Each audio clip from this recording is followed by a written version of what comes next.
হতাশা মাদক দিয়ে দূর হয় না। হতাশা দূর হবে, বলে দিব, তিনটা জিনিস, মাত্র তিনটা। কয়টা ভাই? এক, 5 ওয়াক্ত নামাজ। এক কি? নামাজে আপনি অজু করে সেজদা দেন, ইনশাল্লাহ আপনার মনে প্রশান্তি না আসলে আমাকে এসে বলেন যে আসে না। চোখের পানি, মনের আবেগ যা আছে আপনার ভিতরে, কষ্ট, দুঃখ, যন্ত্রণা, সব আল্লাহকে ঢেলে দিবেন ইনশাল্লাহ। নিজের আবেগ ধরে রাখবেন এখানে, আপনি আল্লাহর জন্য ঢেলে দিবেন। মানুষকে আবেগ দেখা কি লাভ? মানুষ আপনার চোখের পানির মর্ম বুঝবে? মানুষ কি মানুষের চোখের পানির মর্ম বুঝে? আপনার পিতা যদি মারা যায়, আমার কাছে এসে দোয়া চান কান্নাকাটি করে, আমি দোয়া করতে পারবো, কিন্তু আমি কিন্তু আপনার ফিলিংসটা বুঝতে পারবো না। আপনার অনুভূতি কে বুঝতে পারবেন? আল্লাহ পাক আপনার ঘাড়ের রগের চেয়েও কাছে আছেন। সুবহানাল্লাহ, সুবহান আল্লাহ পাক ঘাড়ের রগের চেয়ে কাছে আছে। গতকালকে বাংলাদেশের একজন বরেণ্য আলেমের সাথে একটা কনফারেন্সে ছিলাম। উনি বলছিলেন যে এক ব্যক্তি, এটা শোনেন, এক ব্যক্তি খুব তার শখ যে তিনি সাহাবীদের মতো নামাজ পড়া শিখবেন। কথা বুঝতে পারছেন? সাহাবীদের মতো নামাজ শিখবেন। তো একজন বরেণ্য আলেমের কাছে এসেছেন, এসে বলছেন যে আমাকে সাহাবীদের মতো নামাজ শিখিয়ে দেন। তখন সেই আলেম আরেকজন আলেমের সন্ধান দিয়েছেন, যা তুমি তার কাছে যাও, তিনি শেখাবেন। তো সেই ব্যক্তি একটু অবাক হয়েছেন, কারণ যাকে প্রশ্ন করেছিলেন তিনি অনেক বড় মুহাদ্দিস, আর যার কাছে পাঠানো হচ্ছে তিনি অত বড় মুহাদ্দিস নন, কিন্তু আবেদ, আমল করেন। তাকে গিয়ে বলছেন উনি আমাকে পাঠিয়েছেন সাহাবীওয়ালা নামাজ শিখিয়ে দেন। তখন তিনি বলছেন ঠিক আছে, সুন্দর করে অজু করে আসো, সুন্দর করে অজু করে আসো। অজু করার সময় খালি খেয়াল রাখবা যে আমি অজু করছি শুধু আল্লাহর সন্তুষ্টির জন্য। কি খেয়াল রাখবেন? অজু করছি শুধু আল্লাহকে রাজি খুশি করার জন্য অজু করছে, আর কোনো উদ্দেশ্য নাই আমার। অজু করতে যাচ্ছে, তিনি আবার বলছেন দাঁড়াও, শুধু আল্লাহকে রাজি খুশি করার জন্য অজু করো। আবার শুরু করছেন, আবার বলছেন শোনো, শুধু আল্লাহকে রাজি খুশি করার জন্য অজু করো। এভাবে বলতেই আছেন। নামাজে দাঁড়িয়েছেন, দাঁড়ানোর আগে বলছেন শোনো, শুধু আল্লাহকে রাজি খুশি করার জন্য নামাজ পড়ো। বলতেই আছেন। এক পর্যায়ে সে ব্যক্তি নামাজ শুরু করলো। নামাজে মনোযোগ এদিক ওদিকে যায়, আর তার মাথায় এটা আসে, এই শুধু আল্লাহকে রাজি খুশি করার জন্য আমাকে নামাজ পড়তে হবে, শুধু আল্লাহকে রাজি খুশি করার জন্য নামাজ পড়তে হবে। এই চিন্তা তার মনের মধ্যে ঘুরপাক খাচ্ছে। এভাবে নামাজটা সে শেষ করেছে। শেষ করে চিন্তা করছে যে নামাজ তো পুরোপুরি মনোযোগ দিতে পারলাম না। বারবার মাথার মধ্যে এরকম চিন্তা আসছে, আল্লাহ আমাকে তো মাফ করে দাও, নামাজটা আমার মনে হলো না ঠিক মতো। তখন সে ফিরে এসে তার সে ওস্তাদকে বলছেন আমার তো নামাজ এরকম করে পড়লাম, কিন্তু শেষমেশ মনে হলো যে নামাজটা হয়তো কবুল হয় নাই, আল্লাহর কাছে খুব মাফ চাইলাম, আল্লাহ আমাকে মাফ করে দাও, নামাজটা মনে হলো না। তখন সেই যে প্রথম ব্যক্তি যিনি পাঠিয়েছেন তিনি বলছেন এটাই হলো সাহাবীওয়ালা নামাজ। তারা আল্লাহকে রাজি খুশি করার জন্য নামাজ পড়তেন, নামাজ শেষ করে আল্লাহর কাছে ইস্তেগফার করতেন, আল্লাহ কিছুই হলো না, কিছুই হলো না। আমার কথা কি বুঝতে পারছেন? অতএব আল্লাহকে রাজি খুশি করার জন্যে আপনি আপনার আবেগ, আপনার ইবাদত সব ঢেলে দিবেন ইনশাআল্লাহ। অন্য কারো কাছে কিছু পাওয়ার আশা করব। আমাকে আল্লাহ পাঠিয়েছেন দুনিয়াতে নামাজ পড়তে, রোজা রাখতে, দিনের প্রচার করতে, দিনের জ্ঞান অর্জন করতে, এই তো। তা আমি একজন মেয়ের জন্য জীবন নষ্ট করে দিব কেন? আমি তাহলে আল্লাহর কাছে কি মুখ দেখাবো, আর নবীর কাছে কি মুখ দেখাবো? ওখানে গিয়ে বলবো আল্লাহ আমি আমার অমুক প্রেমিকার জন্য আশেক হয়ে একদম জীবন দিয়ে দিয়েছি, আত্মহত্যা করেছি। গেছে ভাই, যাইতে দেন। যে ব্যক্তি আপনার অবস্থানকে মূল্যায়ন করে নাই সে আপনার যোগ্য ছিল না। এখন আপনি কি করবেন? নিজের অবস্থান উন্নত করেন, আপনার পিছনে লাইন ধরে ঘুরবে ইনশাআল্লাহ। এটাই বাস্তবতা। দুনিয়া খুব খারাপ জিনিস। মানুষের অবস্থানকে মূল্যায়ন করে, মানুষের অবস্থানকেই মূল্যায়ন করে, কিন্তু আল্লাহ রাব্বুল আলামিন আপনাকে সর্বাবস্থায় ভালোবাসেন। আলহামদুলিল্লাহ। এই যে আমরা এখন অনেক পাপ করছি না, আল্লাহ কি আমাদেরকে আযাব দিয়ে ধ্বংস করে দিয়েছেন? আল্লাহ পাক এখনো আমাদেরকে ভালোবাসেন, রহম করেন, আল্লাহ পাক অপেক্ষা করছেন কখন তওবা করবে, আমি তওবা কবুল করব। এই কখন আমার বান্দা খালি একবার বলে আস্তাগফিরুল্লাহ, আল্লাহ পাক সাথে সাথে মাফ করে দেবেন ইনশাআল্লাহ। আর সেই আল্লাহকে ভুলে আপনি কার পিছনে ছুটছেন? আমরা কিন্তু নিয়াত করতে পারি ভাই যে আমরা যারা ওয়াজ শুনলাম জীবনে কোনোদিন সিগারেটে হাত দিব না ইনশাআল্লাহ। রাজি আছি ভাই? অন্য বড় বড় জিনিস তো বহুত দূরের কথা। আচ্ছা, অনেকে রাজি হয় নাই কেন? আপনারা কি অলরেডি আসক্ত? আমি অনেক ভাইকে দেখেছি মাশাআল্লাহ ইফতার খুলেই একদম বেনসন টানা শুরু করে। হ্যাঁ, এটা যে হারাম আপনাদের কেউ ওয়াজ করে শোনায় নাই? এটাকে কি মনে করেন আপনারা, হারাম না হালাল? কেউ বলেছে মাকরু, নাকি মাকরু ফতোয়া দিয়েছে? মাকরুহ শব্দের অর্থ জানেন আপনি? মাকরুহ শব্দের অর্থ কি একটু শোনেন। সূরা বনী ইসরাঈল খুলবেন। কোন সূরা? সূরা বনী ইসরাঈল আল্লাহ পাক বলছেন, আমি বনু ইসরাঈলকে এই কাজগুলো করতে নিষেধ করেছিলাম। কোন কোন কাজ? জেনা করো না, জেনার ধার কাছে যেও না, এতিমের মাল আত্মসাৎ করো না, শিরিক করো না ইত্যাদি। যারা আলেম আছেন তারা আমার কথা বুঝবেন। এই কাজগুলোর পরে আল্লাহ পাক বলছেন যে এই প্রত্যেকটা কাজ আল্লাহর কাছে মাকরুহ, অপছন্দের। কিসের? অপছন্দ। আর এটাকে আপনি সহজ মনে করছেন? নিয়াত করি আল্লাহ পাকের সন্তুষ্টির জন্য আমরা কোনোদিনও মাদকের সাথে সম্পৃক্ত হব না ইনশাআল্লাহ। আর বিশ্বাস করেন, শুধুমাত্র মাদকদ্রব্য নিয়ন্ত্রণ অধিদপ্তর এই আইন কানুন এগুলো দিয়ে, জরিমানা দিয়ে মানুষকে মাদক ছাড়ানো যাচ্ছে না, যাবে না। কেন যাবে না এটা আপনারা খুব ভালো করেই জানেন, আমি বলতে চাচ্ছি না। অনেক সময় মাদক বিরোধী কনসার্ট করে মানুষ, মাদক বিরোধী কনসার্টে ওঠার আগে এক বোতল ডাইল খেয়ে আসে আগে। এগুলো কি বাস্তব কথা বলছি না অবাস্তব কথা বলছি? আমাদের যুবক ভাইরা কোশ্চিনকালেও মাদকের ধার কাছে যাবেন না ইনশাআল্লাহ। একটা হাদিস খালি মনে রাখেন, এই হাদিসটা মনে রাখেন। নবী সাল্লাল্লাহু আলাইহি ওয়াসাল্লাম বলেছেন, কেউ যদি মাদকদ্রব্য সেবন করে তার 40 দিনের নামাজ কবুল হবে না। সিগারেট একটা খেয়েছি, 40 দিন নামাজ নাই। এরপর যদি সে তওবা করে আল্লাহ মাফ করে দিবেন। আবার যদি মাদক খায় আবার 40 দিন কবুল হবে না। যদি আবার তওবা করে আল্লাহ মাফ করে দিবেন। আবারও যদি খায় আবারও 40 দিন কবুল হবে না। আবারও তওবা করলে আল্লাহ আবার মাফ করে দিবেন। চতুর্থবার সে যদি মাদক খায়, আল্লাহ রসুল সাল্লাল্লাহু আলাইহি ওয়াসাল্লাম বলছেন, আল্লাহ পাক কিয়ামতের মাঠে তাকে তিনাতুল খাবাল পান করাবেন। কি পান করাবেন?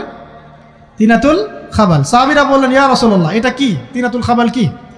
নবী সাল্লাল্লাহু আলাইহি ওয়াসাল্লাম বলছেন, এটা হচ্ছে জাহান্নামীদেরকে আযাব দেওয়ার পর তাদের রক্ত মাংসের যে পুঁজ বের হবে, এই যে ড্রিঙ্কস, জাহান্নামের হার্ড ড্রিঙ্কস, এই ড্রিঙ্কসের নাম হলো তিনাতুল খাবাল।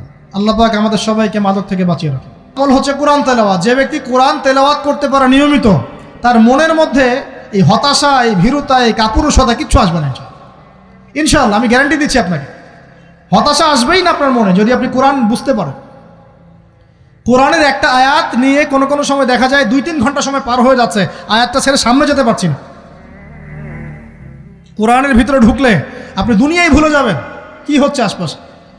আমি এমন অনেক আলেমকে দেখেছি যে একটা বই, পাতলা একটা বই, আরবি বই নিয়ে পড়া শুরু করেছেন, ওই যে ফজরের পরে জোহরের ওয়াক্ত হয়ে যাচ্ছে, বইটাই শেষ করতে পারেননি। বুঝতে পারবেন না, যখন আপনি ইলমের ভিতরে ঢুকে যাবেন, কোরআনের ভিতরে, হাদিসের ভিতরে, আপনার দুনিয়ার খেয়ালই নাই। একজন আলেম, তিনি এক রাত্রে একটা বই লিখেছিলেন, চটি বই, এক রাত্রের মধ্যে। বলা হচ্ছে, তার সম্পর্কে বলা হচ্ছে যে রাতের খাবার তাকে দেয়া হয়েছে যে আপনি এটা খেয়ে নেন। তো সে খাবারটা পাশেই আছে, খাবারটা খাবো, এটা লিখে খাবারটা খাবো, এরকম তার চিন্তা ছিল। ফজর হয়ে গেছে, বই লিখাও শেষ, খাবার এই অবস্থায় পড়ে আছে, ডুবে গেছেন ভিতরে, খাওয়ার মাথায় তার খেয়াল নাই। এরকম হয়। একজন মনীষী, বিখ্যাত মনীষী, রিয়াদুস সালেহীন কিতাবের রাইটার, সংকলক আল্লামা নববী রাহিমাহুল্লাহ, এরকম সারা রাত চলে গেছে, পাশে 2টা খেজুর, ওই 2টা খেজুর খাওয়ারই সময় পান। হাদিস নিয়ে গবেষণা করতে রাত পার হয়ে গেছে। আমি বলতে চাচ্ছি, যখন ইলমের ভিতরে, কোরআন হাদিসের ভিতরে ঢুকে যাবেন, আপনার দুনিয়ার খেয়াল আপনার চলে যাবে ইনশাআল্লাহ। এই টেনশন, হতাশা, এই সেই বাদ, তখনই আল্লাহ পাক আপনাকে তার পক্ষ থেকে রহমত দিবেন, বরকত দিবেন, আল্লাহ আপনার দুনিয়ার কাজগুলো করে দিবেন ইনশাআল্লাহ। তখন দেখবেন কেউ আপনার দুনিয়ার ওই কাজটা করে দিয়েছে, কেউ ওই কাজটা করে দিয়েছে, কেউ বাসায় খাবার পাঠিয়ে দিয়েছে, আল্লাহ পাকই এগুলো করাই দিবেন ইনশাআল্লাহ। তো প্রিয় ভাইরা, মাদকে যাব না আল্লাহর কাছে আসবো? 2 নাম্বার কোরআন তেলাওয়াত, 3 নাম্বার আল্লাহর জিকির। 3 নাম্বার কি ভাই? আল্লাহর জিকির। চলতে ফিরতে সব সময় মুখ চলতে থাকবে, মুখ না চললেও মনে মনে মন তাজা থাকবে, মনে মনে জিকির হতে থাকবে। মনে মনে জিকির করতে পারেন? মুখ নড়বে না, কিন্তু মনে মনে আপনার একটা জিকির হতে থাকবে, সুবহানাল্লাহ ওয়া আলহামদুলিল্লাহ, লা ইলাহা ইল্লাল্লাহ, আল্লাহু আকবার। পারা যাবে? পারে। মানুষের মন কখনো চুপ করে থাকে না, কিন্তু মানুষের মন অলওয়েজ কিছু না কিছু চিন্তা করতে থাকে না, যতক্ষণ না ঘুমায় মানুষ। তো প্রিয় ভাইরা, বেশি বেশি জিকির করবো, সুবহানাল্লাহ, আলহামদুলিল্লাহ, লা ইলাহা ইল্লাল্লাহ, আল্লাহু আকবার, লা হাওলা ওয়ালা কুওয়াতা ইল্লা বিল্লাহ, এগুলো চলতে থাকবে। আল্লাহ পাক তৌফিক দান করুন, আমিন। আমরা আমাদের সমাজে যুবকদেরকে এরকম টিকটকে দেখছি, অনলাইনে আসক্ত দেখছি, জেনায় আসক্ত দেখছি, পর্নোগ্রাফিতে আসক্ত দেখছি। আমরা দেখছি আমাদের যুব সমাজকে মাদকে আসক্ত, কিশোর গ্যাংয়ে আসক্ত। এইগুলো কি আমাদের কাম্য ছিল ভাই? আমাদের কাম্য ছিল? এই অবস্থায় কি যুব সমাজ আল্লাহ পাকের দ্বীনের পতাকা হাতে নিয়ে আল্লাহর জমিনে দিন কায়েম করতে পারবে কি না একটু আমাকে উত্তর দেন দেখি। এখন এই অবস্থায় পারবে? অতএব অবস্থার উন্নতি করতে হবে কিনা? উন্নতির জন্য রাজি আছি কিনা ইনশাআল্লাহ? আমরা চাই কি আল্লাহ পাকের দিনটা আল্লাহর জমিনে প্রতিষ্ঠা লাভ করুক, আল্লাহর দিন সবার ঘরে ঘরে পৌঁছে যাক, আল্লাহ পাকের দিনের যে সৌন্দর্য সবাই সেটাই, এই সৌরভটা সবাই পাক। আমরা চাই কি না? সমাজে শান্তি প্রতিষ্ঠা হোক, আবার সেই রাসূলের মতো যুগ চলে আসুক, আমরা চাই কি না? অতএব আমাদের সবাইকে যৌবনের এই প্রলোভনগুলো থেকে বেরিয়ে এসে আল্লাহ পাকের ইবাদতে আত্মনিয়োগ করতে হবে। আল্লাহ পাক আমাদের সবাইকে তৌফিক দান করুন, বলি আমিন। আমাদের সবাইকে আল্লাহ রাব্বুল আলামিন কুরআন এবং হাদিসের গভীর জ্ঞান অর্জন করার তৌফিক দান করুন, বেশি থেকে বেশি ইবাদত করার তৌফিক দান করুন। আল্লাহ পাক সবাইকে হারাম সমস্ত রিজিক থেকে বাঁচিয়ে রাখুন, জেনা, ব্যভিচার এবং নারীর ফিতনা, মাদক থেকে আল্লাহ বাঁচিয়ে রাখুন। আল্লাহ পাক আমাদের সবাইকে হালাল রিজিক, হালাল সম্পর্ক যথেষ্ট করে দিন। আল্লাহ পাক আমাদের সবাইকে যেন দিনের দাওয়াতের মেহনত করার তৌফিক দান করেন এবং আলেম ওলামার সাথে পরামর্শ করে দিন শেখার এবং বোঝার তৌফিক দান করেন। যুবতী দিনী বোনদের জন্য, এখানে বোনরা আছেন না? আছেন কি না? দিনী বোনরা আছেন? একটা নসিহত দিনী বোনদের জন্য আমি একটা নসিহত করতে চাচ্ছি, একটা নসিহত। আমার এই একটা নসিহত একটু মন দিয়ে শুনুন প্রিয় দিনী বোন। রাসূলুল্লাহ সাল্লাল্লাহু আলাইহি ওয়াসাল্লাম আমাদের দিনী বোনদের জন্য জান্নাতে যাওয়ার একটা ফর্মুলা বলে দিয়েছেন। আমি কি বলবো সেটা?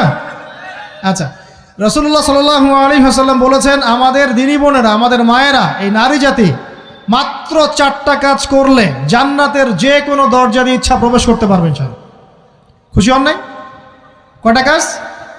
মাত্র 4টা। এক, যদি আমাদের দিনী বোনেরা 5 ওয়াক্ত নামাজটা ওয়াক্ত মতো পড়ে, আল্লাহ পাক তৌফিক দান করুন, বলি আমিন। 2 নাম্বার, যদি তারা রমাদান মাসের রোজাটাকে ঠিক মতো আদায় করতে পারে।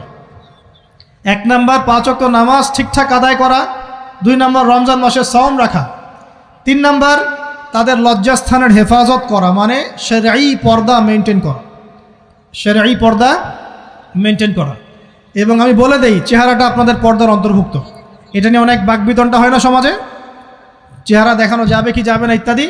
চেহারা আপনার পর্দার অন্তর্ভুক্ত বিষয়, ফুল স্টপ। এর উপরে ফতোয়া অনেকে অনেকভাবে দিচ্ছে, কিন্তু বরেণ্য উলামায়ে কেরামের কিতাবগুলো ঘাটাঘাটি করেন, তাদের ফতোয়া হচ্ছে চেহারা আপনার পর্দার অন্তর্ভুক্ত বিষয়, চেহারা ঢেকে রাখবেন, আল্লাহ পাক তৌফিক দান করুন। চোখ থাকবে খোলা, ঠিক আছে। 4 নাম্বার, স্বামীর আনুগত্য করতে হবে। স্বামীর আনুগত্য, এই যে আনুগত্য শব্দ শুনলেই মানুষের একটা মানে নেগেটিভ ধারণা তৈরি হতে পারে। স্বামীর আনুগত্য মানে কি আমি তার দাসত্ব করব? আনুগত্য মানে, প্রিয় দিনী বোন, আনুগত্য মানে দাসত্ব নয়।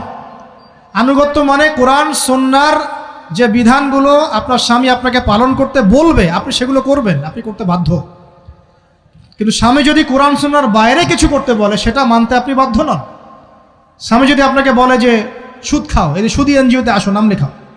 স্বামী যদি আপনাকে বলে যে আসো বেপর্দায় বাইরে যাই, সাজুগুজু করে বের হও, চলো ঘুরে আসে বেপর্দায়। স্বামী যদি বলে দেবরকে একটু খাবারটা দিয়ে আসো, আমার অফিসের কলিগ আসছে, খাবার পরিবেশন করো, আসো ডাইনিংয়ে আসো। এই যে হারাম কাজ, বেপর্দার আদেশ করছে, সুদের আদেশ করছে, আপনি সেগুলো পালন করবেন না। কিন্তু হালাল বৈধ যে কোনো বিষয় আপনি স্বামীর আনুগত্য করবেন, এটা আপনার উপর ফরজ। এই 4টা কাজ যদি আপনি করতে পারেন, জান্নাতের যে কোনো দরজা দিয়ে ইচ্ছা আপনি প্রবেশ করতে পারবেন ইনশাআল্লাহ। আল্লাহ পাক আমাদের দিনী বোনদেরকে এই 4টা কাজ করার তৌফিক দান করুন। আমাদের সবাইকে আল্লাহ পাক জান্নাতের জন্য কবুল করুন, বলি আমিন।